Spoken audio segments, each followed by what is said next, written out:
Ini rada ribet saya jelasinnya karena udah agak tinggi, takutnya nggak kecerna. Saya gunakan dengan bahasa kesederhanaan saja ya, dan bahasa sehari-hari. Kalau yang nanya orang awam misalnya, di mana Allah itu?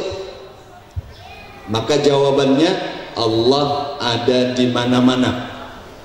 Berarti Allah banyak, bukan Allah banyak. Di mana kau berada, di situ ada Allah. Kenapa dijawab seperti itu? Untuk menimbulkan keyakinan bahwa Allah selalu memantau hamba-hambanya. Tidak ada yang terlepas dari pantauan Allah. Nah, tapi kalau yang nanya murid level kedua, di mana Allah berada? Jawabannya, Allah berada di hatimu. Kalau jawaban ini diberikan pada kita, kira-kira udah pas apa belum? Kenapa belum pas? Karena yang ada di hati kita bukan Allah. Yang sering kali mendominasi hati kita bukan Allah, siapa? Duit.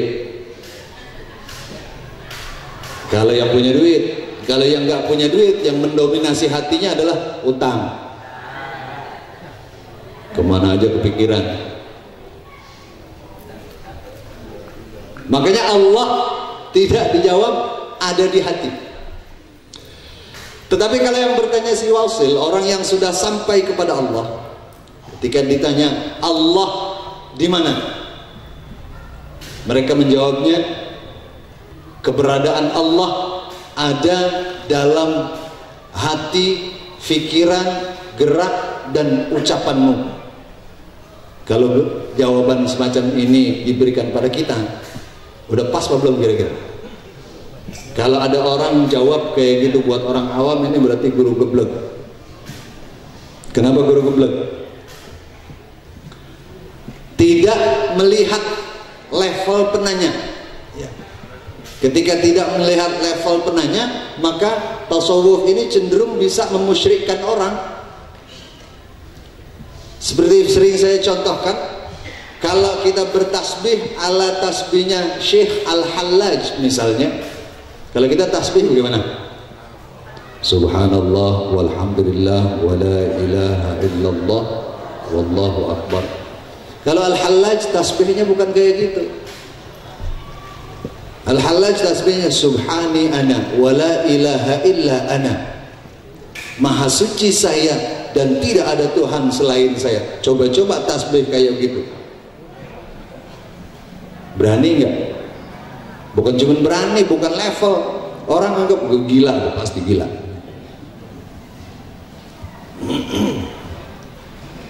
Makanya ikhtalafa as-sufiyyin indal ajwibah min as-suf.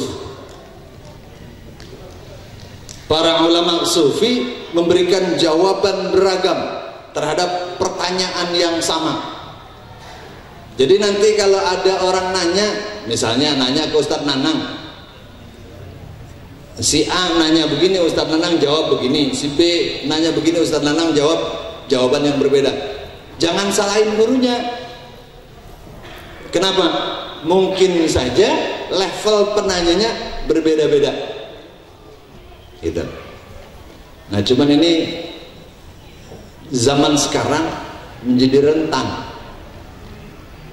Sikap seperti ini menjadi rentan karena kita sebagai orang awam tidak bisa membedakan mana yang benar-benar sufi, mana yang sudah sampai pada level yang lebih tinggi, atau mana yang pura-pura sampai di level tinggi. Ini kita nggak bisa bedain. Makanya hati-hati. Untuk lebih amannya, mereka menjawab, wa azhara ma qala ba'duhum inna awwal at-tasawwuf ilm wa awsatuhu amal wa akhiruhu mauhibah. Tasawuf itu singkatnya, pertama, level pertamanya adalah ilm, belajar,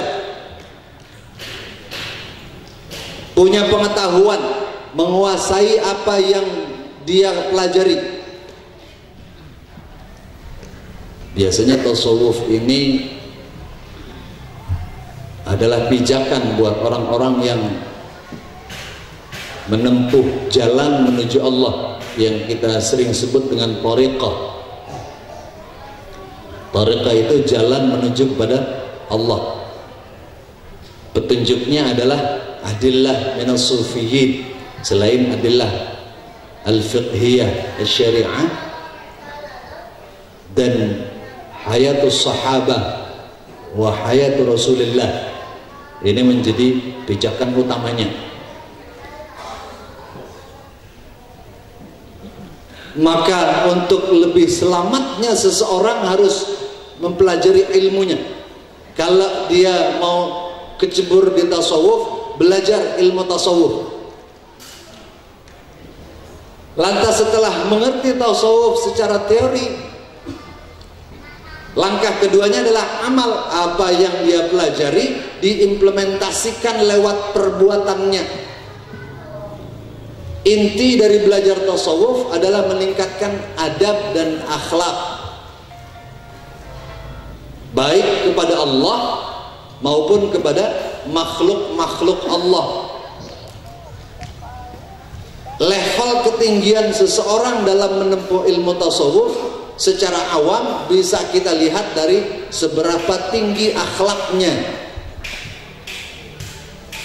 Kalau ada orang ngaku yang sudah dekat kepada Allah sementara akhlaknya masih nggak baik, dari segi bicara saja misalnya, bicaranya masih sering menggunakan kata-kata yang kasar, menggunakan kata-kata yang cenderung mencemooh orang lain, cenderung tidak memberikan penghargaan terhadap orang lain. Ini menurut para sufi masih rendah. Kenapa masih rendah? Meskipun ilmunya banyak, tetapi masih dianggap rendah karena dia belum bisa mengamalkan apa yang dia pelajari. Ini yang ribet di tasawuf kayak begini. Jadi bukan sekedar wirid, zikir, hizib, tawasul dan seterusnya. Tapi yang paling utamanya adalah meningkatkan kualitas adab kita, meningkatkan kualitas akhlak kita, baik kepada Allah maupun kepada sesama makhluk Allah. Dan makhluk Allah yang dimaksud bukan hanya makhluk-makhluk yang terkena taklif, bukan hanya makhluk-makhluk yang berakal, bahkan makhluk-makhluk yang tidak berakal sekalipun.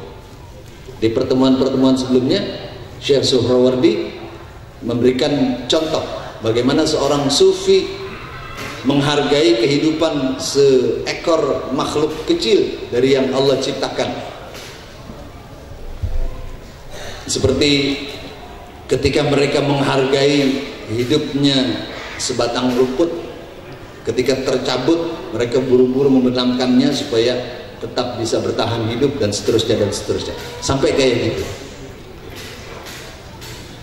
Nah, kalau sudah bisa mengimplementasikan akhlak yang kayak gini, ini baru mencerminkan ketinggian ilmunya dalam tasawuf seperti itu. Wa akhiruhu al-mauhibah.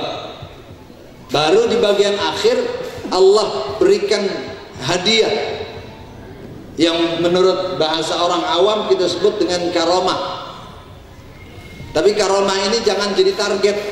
Biasanya para sufiyin tidak menjadikan karomah sebagai target. Yang mereka lakukan adalah bagaimana mereka bisa meningkatkan kualitas ketakwaan diri kepada Allah, bisa mengimplementasikan ilmu yang mereka pelajari. Dengan itu mereka bisa dekat kepada Allah. Soal nanti Allah mau beri karomah, Allah mau tidak berikan, nggak masalah. Nah, cuma orang-orang modern sekarang salah target biasanya. Kayak ketika ada janji para sufiyin, orang-orang yang dekat kepada Allah dengan meningkatkan zikirnya atau meningkatkan bacaan sholawatnya, maka lama-lama Allah akan membuka mata batinnya. Dengan terbuka mata batinnya, maka dia akan mampu melihat ajaib al-mastur, keajaiban-keajaiban dunia yang tersembunyi. Kadang orang awam kayak kita yang kita kejar itunya, bagaimana kita bisa melihat alam gaib, bisa melihat jin, bisa ngelihat setan, bisa ngelihat dan membaca hati orang.